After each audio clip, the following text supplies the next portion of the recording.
गजा में इंसानी बहरान शिद्दत इख्तियार करने लगा। इसराइली बमबारी से वसी तबाही से गजा की पट्टी में माहौलियाती आलूदगी और वबाई अमराज फैलने का खदशा।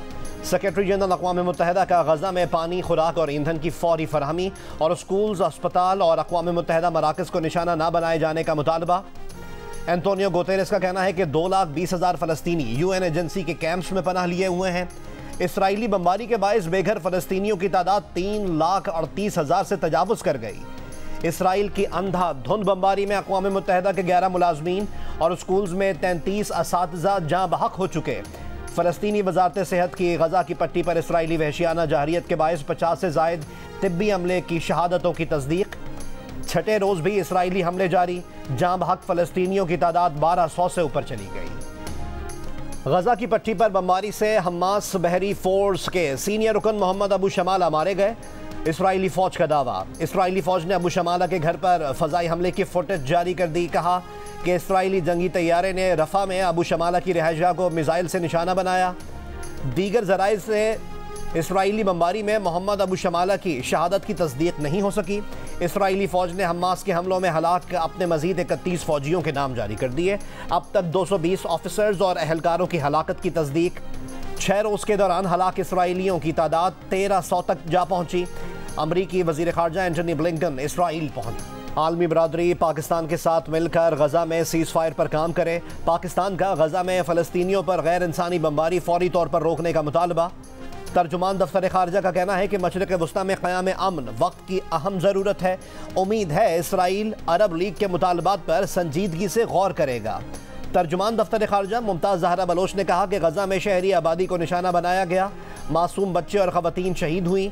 निहत्ते फ़लस्तीनियों पर इसराइल की तरफ से ज़मीन तंग की जा रही है। मकबूजा कश्मीर में भारत की इंसानी हुकूक की संगीन खिलाफ वर्जियों की भी मज़म्मत।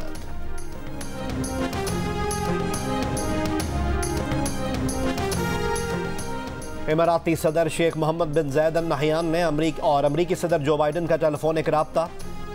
खित्ते में बढ़ते तशद्दुद और कशीदगी पर काबू पाने की कोशिशों पर तबादला ख्याल। मशरिक़ वस्ता में शहरियों के तहफ़्फ़ुज़ को तरजीह देने और इंसानी इमदाद की तरसील काबिल बनाने के लिए महफूज राहदारी खोलने की ज़रूरत पर जोर। लगता है पुलिस अब किराए की पुलिस बन गई।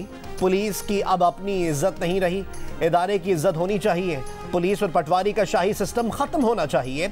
सुप्रीम कोर्ट में 70 तोला सोना कमेटी के केस की समाअत के दौरान चीफ जस्टिस ऑफ पाकिस्तान का गैर मेयारी तफ्तीश पर बरहमी का इजहार।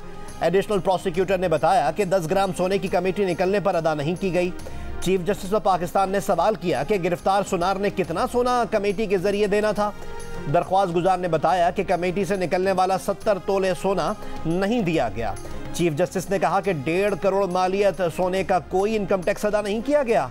ये सोना कहां से आता है, इसकी कानूनी हैसियत क्या है? रियासत करप्शन और स्मगलिंग करने में मुआवनत करती है। इस केस में असल मुलजिम तो पुलिस को बनाना चाहिए। सुप्रीम कोर्ट ने सोने की कमेटी में गिरफ्तार मुलजिम की जमानत मंजूर कर ली।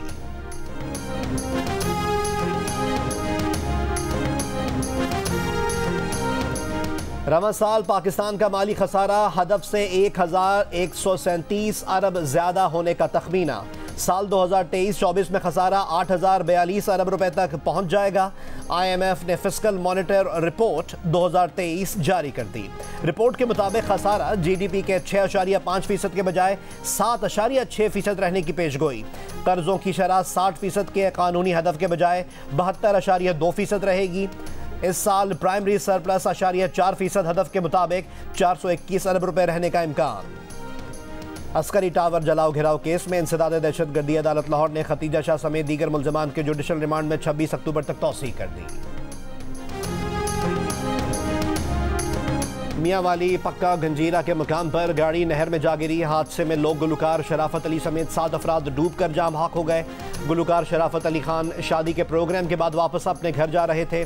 नमाज जनाजा आज 3 बजे मरकजी ईदगाह मियांवाली में अदा की जाएगी।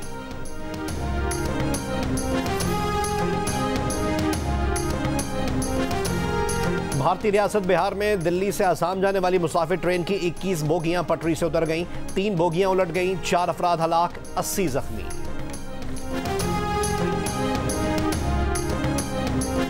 और क्रिकेट वर्ल्ड कप में जनूबी अफ्रीका और ऑस्ट्रेलिया मध्य मुकाबले। जनूबी अफ्रीका की ऑस्ट्रेलिया के खिलाफ बैटिंग जारी, बगैर किसी नुकसान के 38 रन बना लिए।